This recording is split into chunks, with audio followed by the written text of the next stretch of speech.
Hello बच्चों, आप सभी का हमारे चैनल यूएस वर्चुअल कैंपस में बहुत बहुत स्वागत है। बच्चों, आज का हम लोग का जो टॉपिक है जिस पर आज हम लोग बात करेंगे वो हिंदू न्यूज़पेपर के वोकैब और एडिटोरियल के ऊपर आज हम लोग बात करने वाले हैं।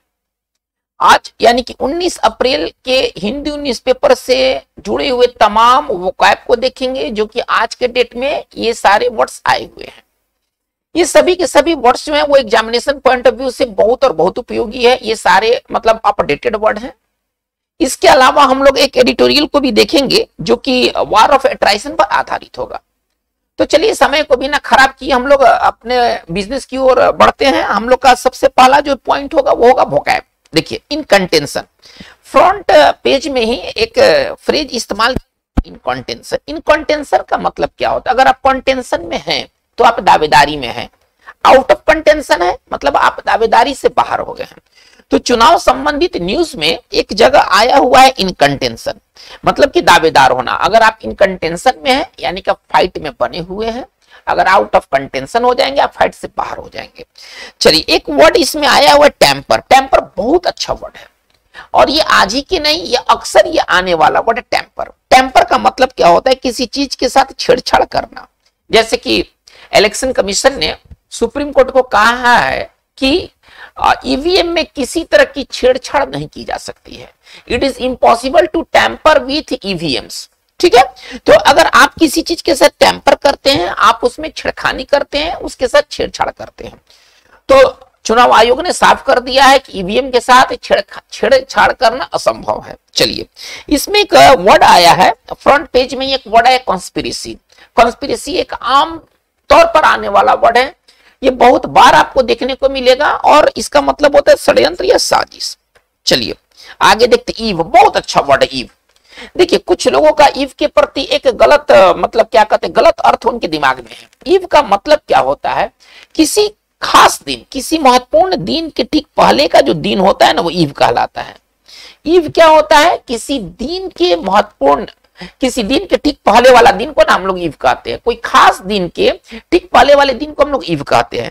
जैसे कि ईव ऑफ रिपब्लिक डे, तो रिपब्लिक डे मनाया जाता है 26 जनवरी को। अब ईव ऑफ कह रहा है यानी कि उसके एक दिन पहले का दिन। ईव ऑफ रिपब्लिक डे का ये मतलब नहीं होगा रिपब्लिक डे के दिन, ये नहीं है जो कि हम लोग आमतौर पर समझ लेते हैं। ईव ऑफ होली हम लोग समझ लेते हैं होली के अवसर पर। ईव ऑफ होली हम लोग क्या मान लेते हैं? होली के अवसर पर। ये नहीं है कि होली के अवसर पर, होली के एक दिन पहले, मतलब कि जो होली का दहन होता है वो ईव ऑफ होली कहलाएगा। तो बच्चों, ईव एक बहुत इंपॉर्टेंट वर्ड है जिसका मतलब होता है किसी खास दिन के ठीक है पहले वाला दिन, या इसको सिंपल भाषा में कह सकते हैं पूर्व संध्या। ईव को अगर सिंपल भाषा में अगर कहना है तो हम कह सकते हैं पूर्व संध्या। जैसे कि रिपब्लिक डे के पूर्व संध्या, स्वतंत्रता दिवस के पूर्व संध्या, होली के पूर्व संध्या। तो किसी खास दिन के पूर्व संध्या वाले समय को ईव कहा जाता है। जैसे इसमें एक इस्तेमाल हुआ है इस न्यूज़पेपर में, आज की न्यूज़पेपर में इस्तेमाल हुआ है on the eve of the first phase of the Lok Sabha election. अब फर्स्ट फेज लोकसभा इलेक्शन 19 तारीख को है, 19 अप्रैल को है। On the eve of first phase का मतलब क्या हुआ कि आप 18 सॉरी यहाँ जनवरी नहीं होगा, 18 अप्रैल के बारे में आप बात कर रहे हैं। 18 अप्रैल के बारे में आप बात कर रहे हैं। चलिए आगे बढ़ते हैं, है ना। ट्रांसलूसेंट, देखिए यदि कोई चीज ट्रांसलूसेंट है यानी कि वो हल्का हल्का पारदर्शी है, पूरा पारदर्शी नहीं है, वो सेमी ट्रांसपेरेंट है। यदि कोई चीज यदि ट्रांसलूसेंट है यानी कि वो हल्का हल्का पारदर्शी है, आप उसको कह सकते अर्ध पारदर्शक। चलिए, फ्यूरी एक जगह फ्रंट पेज में ही एक पिक्चर में फ्यूरी शब्द का इस्तेमाल किया गया है। फ्यूरी का मतलब क्या होता है? अत्यंत क्रोध, है ना, उन्माद, आवेश को हम लोग कहते हैं फ्यूरी। आवेश भी इसका एक हिंदी हो सकता है, यानी कि अत्यंत क्रोध को हम लोग कहते हैं फ्यूरी, है ना। इसका सिनोनिम्स क्या होगा? एंगर मतलब क्रोध, रैथ मतलब ये होता है बहुत ज्यादा क्रोध को हम लोग रैथ कहते हैं। और एक और वर्ड बहुत ज्यादा क्रोध के लिए वर्ड है इंडिग्नेशन। इंडिग्नेशन का भी अर्थ होता है बहुत ज्यादा क्रोध। चलिए, इस जैसे कि नेचर्स फ्यूरी यानी कि प्रकृति का क्रोध, है ना। चलिए आगे बढ़ते हैं, डिस्ट्रेस्ड। अगर कोई व्यक्ति डिस्ट्रेस्ड है यानी कि वो परेशान है, दुखी है। चलिए, रिपेट्रिएट एक वर्ड इस्तेमाल किया गया है पेज नंबर 2 में। तो रिपेट्रिएट का मतलब क्या होता है? किसी व्यक्ति को उसके देश में भेज देना।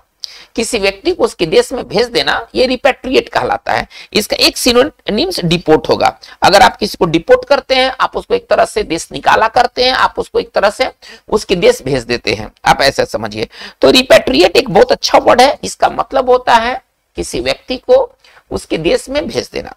चलिए आगे बढ़ते हैं। रिकाउंट एक बहुत बढ़िया वर्ड है, ये बहुत बार इस्तेमाल होने वाला वर्ड है रिकाउंट। रिकाउंट का मतलब क्या होता है? कोई कहानी सुनाना। यदि आपको कोई व्यक्ति कोई चीज रिकाउंट करता है, यानी कि वो किसी घटना का वर्णन करता है या कोई कहानी सुनाता है। किसी घटना का वर्णन करना ये भी रिकाउंट होता है, और किसी तरह का कहानी सुनाना ये भी रिकाउंट होता है। चलिए कंटेंसस एक बहुत अच्छा वर्ड है, कंटेंसस ये सब यूज के वर्ड है। तो कंटेंसस का मतलब क्या होता है? विवादग्रस्त, है ना। मतलब विवादग्रस्त का मतलब क्या हुआ? अगर कोई इशू, जैसे कि कोई इशू यदि कंटेंसस इशू है, यानी कि उस इशू पर, उस मुद्दे पर झगड़ा हो सकता है। जैसे आप आरक्षण को ले लें। अब आरक्षण एक कैसा इशू है? आरक्षण एक कंटेंसस इशू है। Reservation is a contentious issue. ये कंटेंसस इशू है। कैसे? अब मान लीजिए कि जिसको फायदा पहुंच रहा है आरक्षण से, वो आरक्षण को सही कहेगा, लेकिन जिसको आरक्षण से हानि है या कोई फायदा नहीं पहुंच रहा है, वो आरक्षण को खराब कहेगा। तो ये दो पक्षों के बीच क्या है? एक कंटेंसस इशू है, एक ऐसा इशू है जिसके अंदर झगड़ा रखा हुआ है। चलिए आगे देखा जाए। एक फ्रेज है जो कि एडिटोरियल वार ऑफ एट्राइसन में यूज किया गया है। ये सारे वार ऑफ एट्राइसन जिस पर आज हम लोग बात करेंगे, उस एडिटोरियल में ये सारे वर्ड आपको देखने को मिल जाएगा। सेटल इनटू का मतलब होता है बस जाना, किसी जगह में जाकर बस जाना, ये सेटल इनटू होता है। इंसर्जेंसी का बार बार इस्तेमाल किया गया है। इंसर्जेंसी मतलब विद्रोह। अब विद्रोही के लिए क्या हो जाएगा? इंसर्जेंट। और विद्रोही के लिए वर्ड हो जाएगा जो कि इस एडिटोरियल में आया हुआ है, इंसर्जेंट का मतलब विद्रोही। चलिए तो विद्रोह के लिए वर्ड इंसर्जेंसी है और विद्रोही के लिए वर्ड इंसर्जेंट का इस्तेमाल किया गया है। कम्युलेटिवली, कम्युलेटिवली का मतलब क्या होता है? पूरे रूप से, समग्र रूप से। यदि कोई चीज को अगर आप कम्युलेटिव करते हैं, कम्युलेटिव का मतलब टोटल होता है। इसके पहले एडजेक्टिव फॉर्म को देखा जाए। कम्युलेटिव बहुत ही टॉप क्लास का वर्ड है। कम्युलेटिव बहुत ही टॉप क्लास का वर्ड है, जिसका साइनो क्या होता है? टोटल। इसका साइनो क्या हो जाएगा? टोटल, है ना। जिसको आप कह सकते कुल, समग्र, जिसको आप हिंदी में कह सकते हैं समग्र। तो कोई चीज को अगर आप कम्युलेटिवली करते हैं तो आप उसको समग्र रूप से करते हैं। चलिए शॉर्ट, शॉर्ट का मतलब प्रकार। आगे देखा जाए एट्राइसन, जो कि हम लोग का एडिटोरियल का टॉपिक होगा एट्राइसन। एट्राइसन का मतलब क्या होता है? हमला कर किसी को कमजोर करने की प्रक्रिया को एट्राइसन कहते हैं। आप दो पक्ष एक दूसरे से भिड़े हुए हैं और दोनों को नुकसान हो रहा है, ऐसा स्थिति है, दोनों को हानि है, तो इसको कहा जाता है वार ऑफ एट्राइसन। चलिए हमला करके किसी को कमजोर करने की प्रक्रिया को आप बार बार हमला करते हैं ताकि वो कमजोर हो जाए, ये कहलाता है एट्राइसन।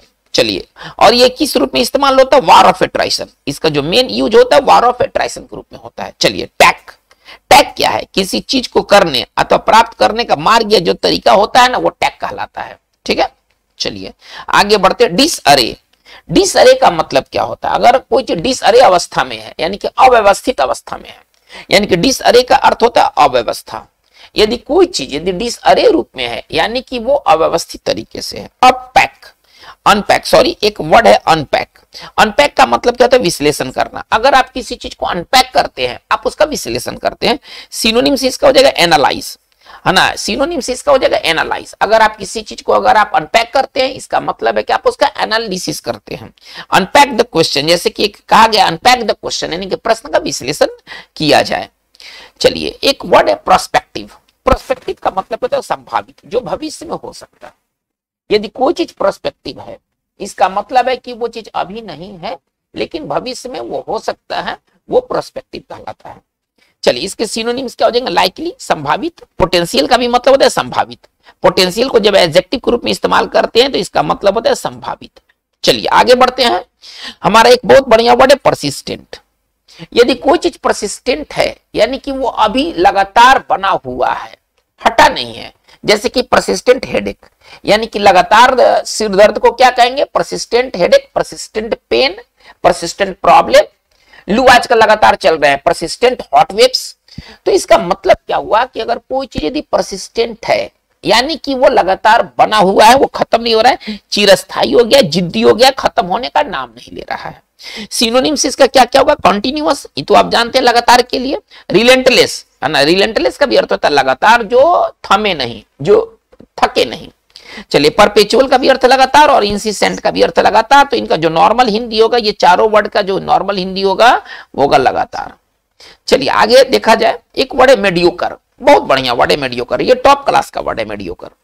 तो यदि कोई चीज यदि मेडियोकर है तो इसका मतलब है कि वो औसतन है, एवरेज में है, ठीक है। ऑर्डिनरी और एवरेज इसका सिनोनिम्स हो जाएगा।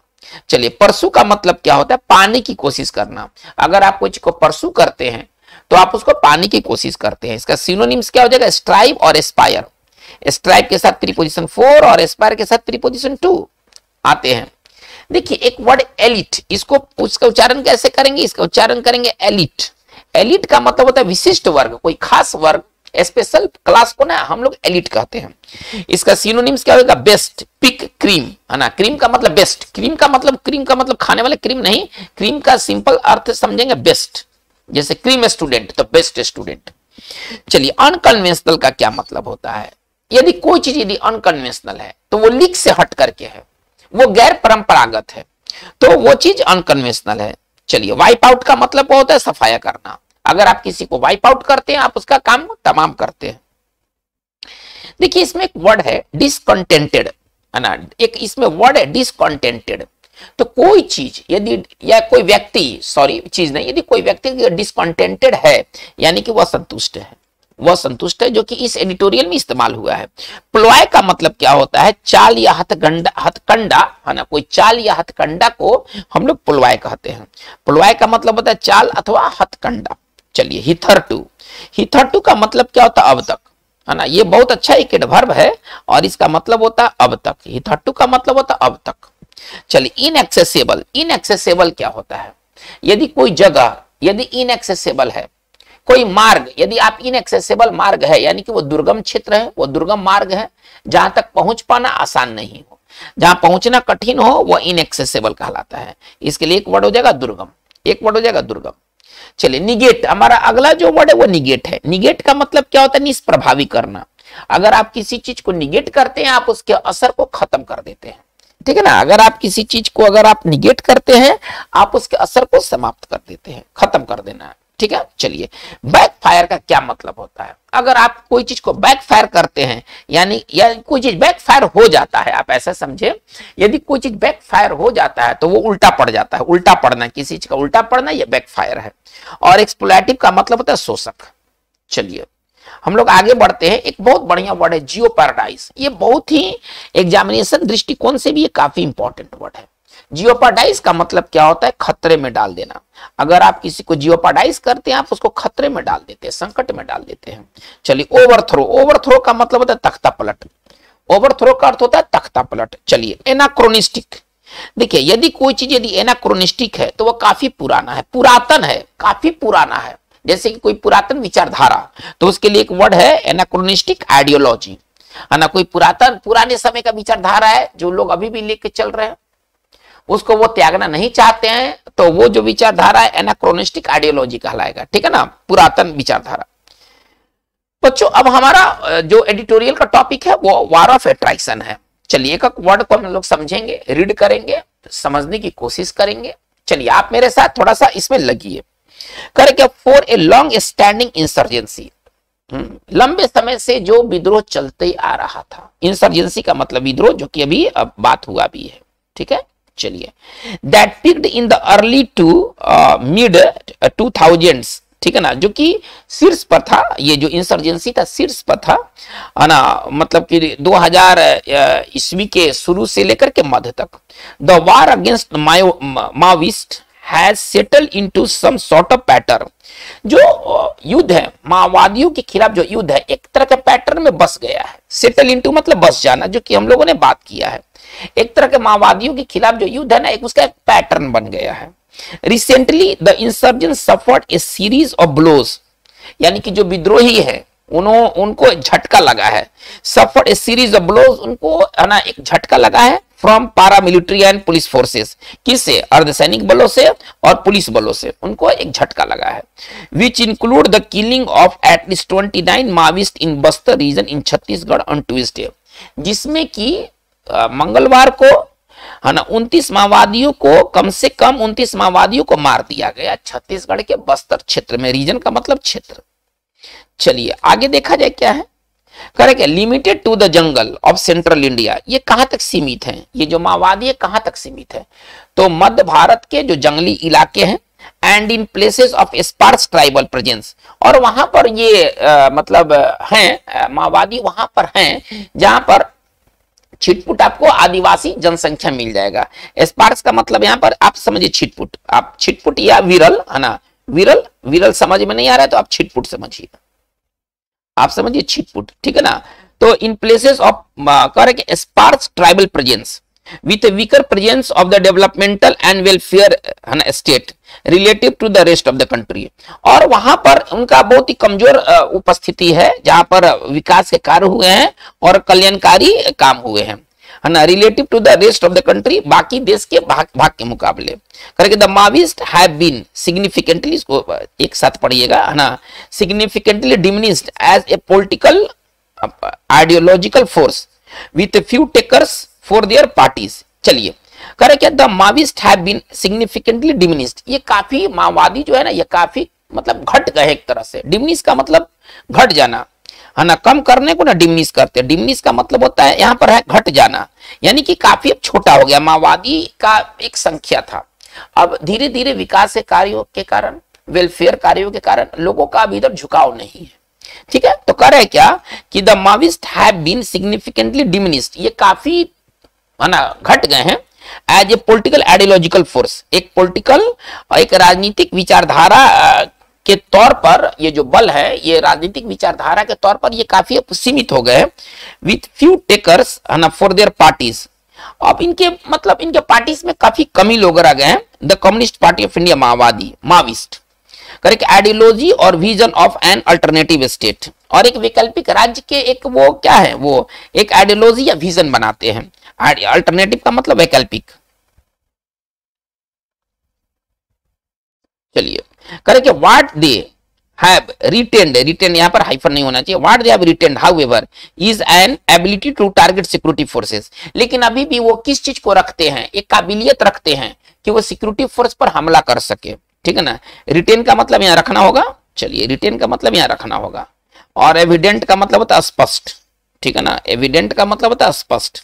चलिए कह रहा है क्या, एक बार पूरे लाइन को एक बार फिर से समझते हैं, हौच पौच ना हो जाए। कह रहा है क्या, एक बार फिर से हम लोग ध्यान से देखते हैं।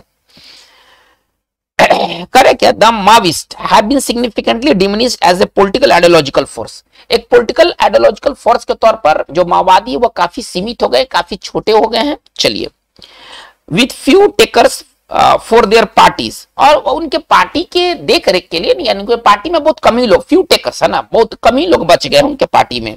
अब पार्टी का नाम क्या है, the Communist Party of India, correct, ideology और vision of an alternative state. अब उनके जो वो एक आइडियोलॉजी लेके चलते हैं, एक विचारधारा लेके चलते हैं। आइडियोलॉजी का मतलब विचारधारा, आइडियोलॉजी का मतलब क्या होगा, विचारधारा।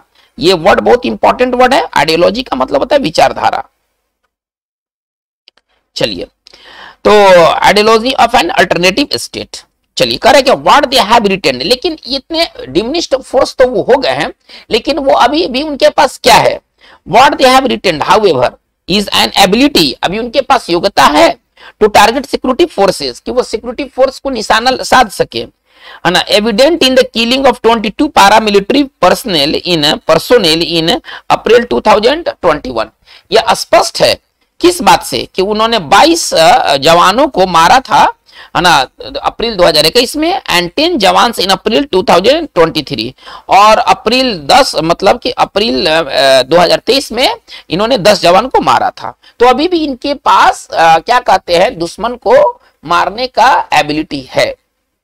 चलिए आगे बढ़ते हैं। करेंगे this has necessitated security forces to use unconventional military tactics, अब ये जरूरी बना दिया। नेसेसिएट का मतलब क्या होता है, जरूरी बना देना, आवश्यक बना देना, आवश्यक कर देना,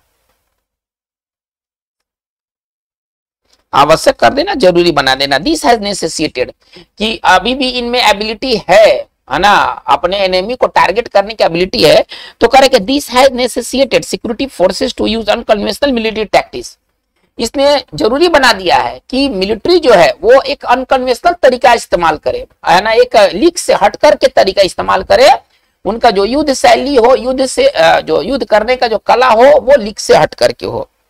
and now new combing routes, और तलाशी मार्ग, कॉम का मतलब होता है तलाशी लेना, कॉम का मतलब होता है किसी जगह का, कॉम्बिंग रूट एक शब्द पढ़िए, कॉम्बिंग रूट का मतलब क्या होता है, तलाशी का रास्ता, तलाशी मार्ग। चलिए कह रहा है क्या, new combing routes to target the armed Maoist cadre, और ये नए नए तलाशी वाले मार्ग को खोज रहे हैं ताकि माविस्ट कैडर पर हमला किया जा सके। बच्चों ये काफी ये इंपॉर्टेंट सेक्शन है आपके लिए। चलिए हम आगे बढ़ते हैं। While these attacks weaken the military strength of Maoist, हालांकि ये जो हमले हैं माओवादियों के स्ट्रेंथ को कम करते हैं, they can not cumulatively wipe out, उनको पूरी तरह से समग्र रूप से साफ नहीं किया जा सकता है। The threat of the insurgent as claimed by the union government, जैसे कि यूनियन गवर्नमेंट द्वारा दावा किया जा रहा है।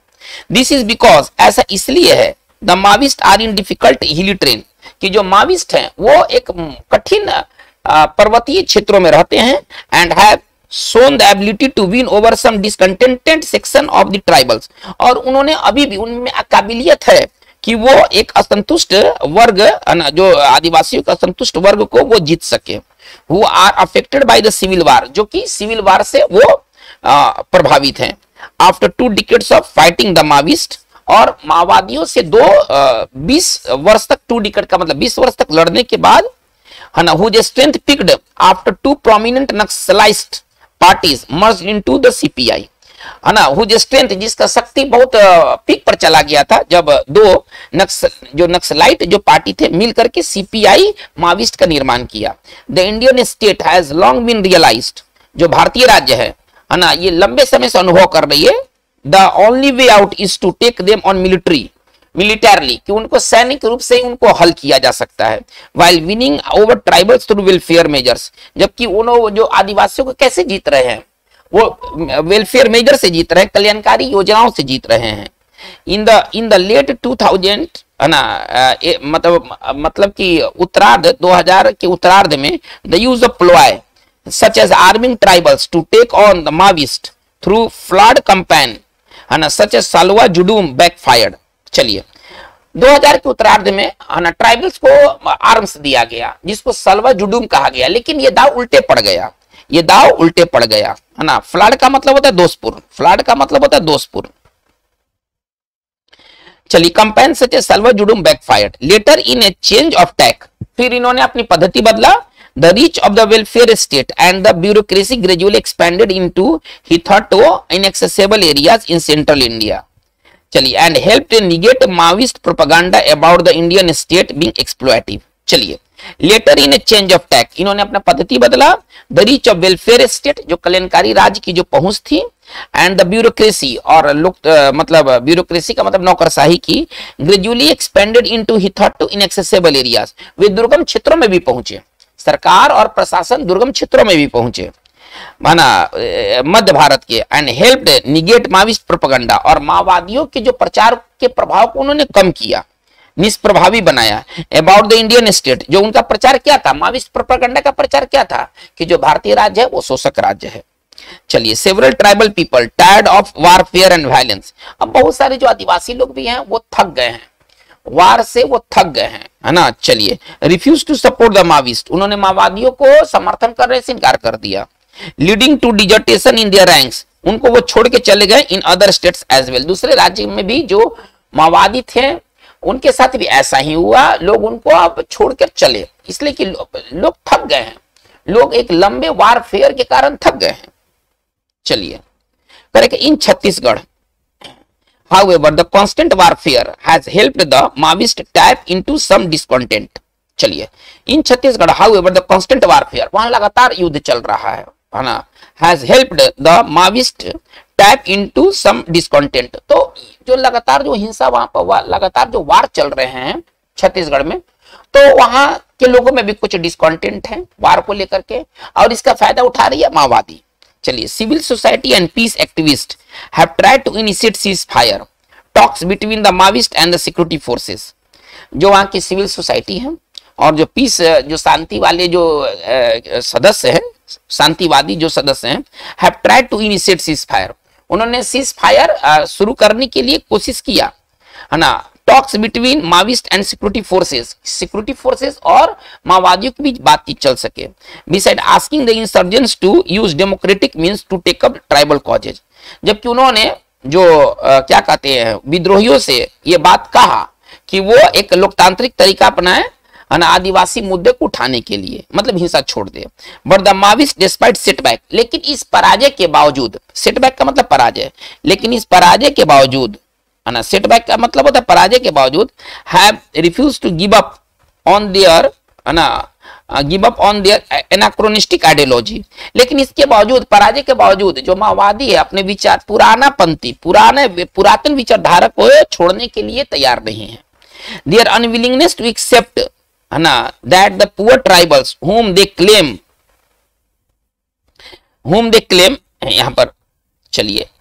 they claim to represent only want better engagement and outcomes from the warfare and electoral system।